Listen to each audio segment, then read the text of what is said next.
اعوذ باللہ من الشیطان الرجیم بسم اللہ الرحمن الرحیم۔ محترم ناظرین اکرام، عزیز دوستوں اور مومنین اکرام، السلام علیکم ورحمۃ اللہ وبرکاتہ۔ شیعہ انڈین چینل کے پروگرام ملاقات با امام زمانہ علیہ السلام میں ہم آپ سبھی کا استقبال کرتے ہیں۔ آج یہ ہمارا 42واں ایپیسوڈ ہے، اور اگر اب تک آپ نے شیعہ انڈین کو سبسکرائب نہیں کیا ہے تو سبسکرائب کر لیجئے تاکہ ہمارے نوٹیفیکیشن آپ کو ملتے رہیں، اور ہمارے پروگرام آپ کو کیسے لگتے ہیں یا کوئی سوال ہے، ہماری کوتاہی ہے تو آپ ضرور ہمیں بتائیں۔ اس پروگرام میں ایک ایسا واقعہ ہم پیش کرتے ہیں جس میں آقا امام زمانہ سے کسی نے ملاقات کی یا امام نے جن لوگوں کی مدد کی ہے، جن سے ملاقات کا شرف عطا کیا، ان کے واقعات ہوتے ہیں تاکہ ہماری معرفت میں بھی اضافہ ہو سکے۔ چلیے اب آج کا پروگرام پیش کرتے ہیں۔ علی ابن محمد بن عبد الرحمن شستری فرماتے ہیں کہ میں قبیلہ بنی رواس گیا ہوا تھا کہ مجھ سے ایک دینی بھائی نے کہا کہ ماہ رجب عبادت و اطاعت کا مہینہ ہے، بہتر ہے مسجد صعصع بن سوہان چلتے ہیں کہ وہاں ہمارے ائمہ نے نمازیں پڑھی ہیں اور ان ایام میں وہاں زیارت کرنا بہتر ہے۔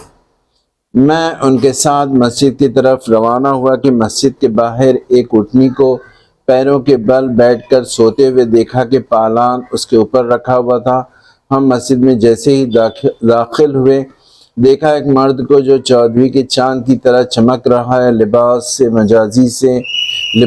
حجازی سے آراستہ، قبیلے کے سرداروں والا عمامہ پہنے ہوئے ایک جگہ بیٹھ کر دعائے اللہم یا ذل من سابغہ جو ماہ رجب میں پڑھنا مستحب ہے کی تلاوت بڑے درد مندانہ انداز میں کر رہے ہیں۔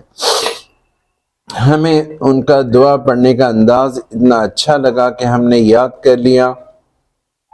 انہوں نے دعا ختم کی، مسجد سے باہر نکلے، اپنے اونٹ پر سوار ہوئے اور چلے گئے۔ میرے دوست نے کہا یہ شخص جناب خضر علیہ السلام تھے، وائے ہو مجھ پر کہ میں نے ان سے گفتگو نہیں کی۔ دراصل میرے منہ پر جیسے مہر لگ گئی ہو بند ہو گیا تھا۔ ہم مسجد سے باہر آئے اور ہمیں ابن ابی رواد رواسی ملے، جنہوں نے خود سے پوچھا کہاں سے آ رہے ہو؟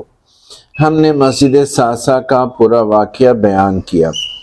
ابن ابی رواد رواسی نے کہا یہ شخص ہر دوسرے یا تیسرے دن اس مسجد میں آتے ہیں اور کسی سے گفتگو نہیں کرتے۔ میں نے پوچھا یہ کون ہے؟ انہوں نے کہا سوچو کون ہو سکتے ہیں؟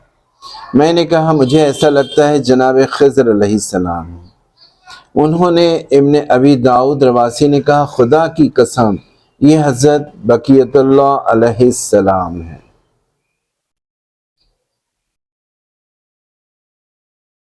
دیکھا آپ نے مومنین اکرام، یہ مختصر سا واقعہ ہے امام کے متعلق۔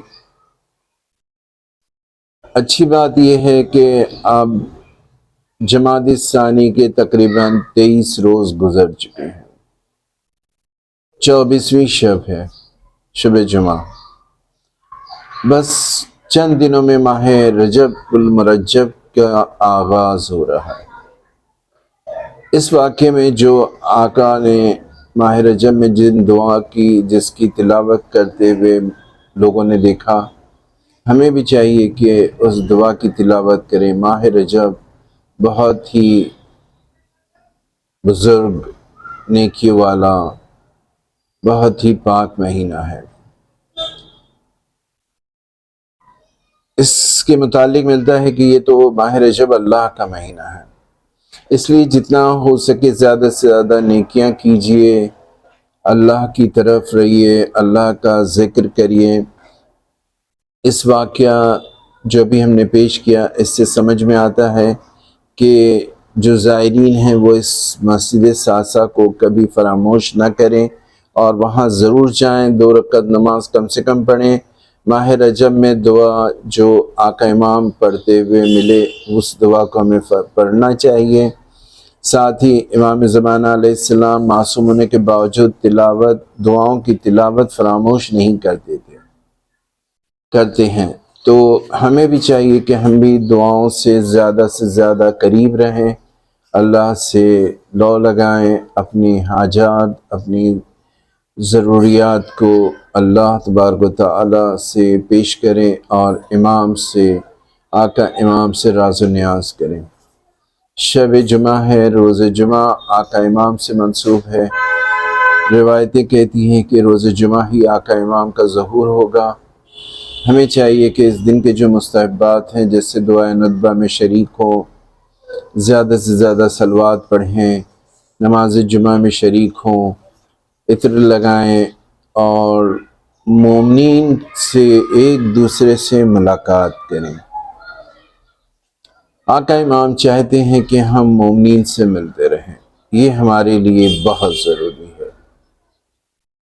بس اجازت چاہتے ہیں اس گزارش کے ساتھ کہ اگر شیعہ انڈین کو آپ نے سبسکرائب نہیں کیا ہے تو سبسکرائب کر لیجئے اور زیادہ سے زیادہ دعائیں کیجئے، اور دعاؤں میں ان تمام مومنین کو جو پریشان حال ہیں، جو بیمار ہیں، انہیں بھی یاد رکھیے۔ ہمارا چھوٹا بھائی سید محمد حسین مرض میں مبتلا ہے، اس کے لیے اور تمام مومنین و مومنات کی لیے دعا کیجیے۔ اللہ تبارک و تعالی آقا امام کے زمانہ کے واسطے سے تمام مومنین جو بیمار ہیں، ہمارا بھائی اور دیگر تمام مومنین، ان سب کو اللہ تبارک و تعالی شفاء کاملہ عطا فرمائے۔ دنیا میں جہاں جہاں مومنین اکرام ہم سب کی جان و مال عزت آبرو کی حفاظت فرمائے، سیریا میں روزوں کی حفاظت فرمائے، آقا امام کا ظہور جلد ہو تاکہ ظالموں کو ان کے ظلم کی آقا امام سزا دے۔ اب اجازت چاہتے ہیں، انشاءاللہ اگلی شب جمعہ پھر آپ سے ملاقات ہوگی انشاءاللہ۔ التماس دعا، خدا حافظ۔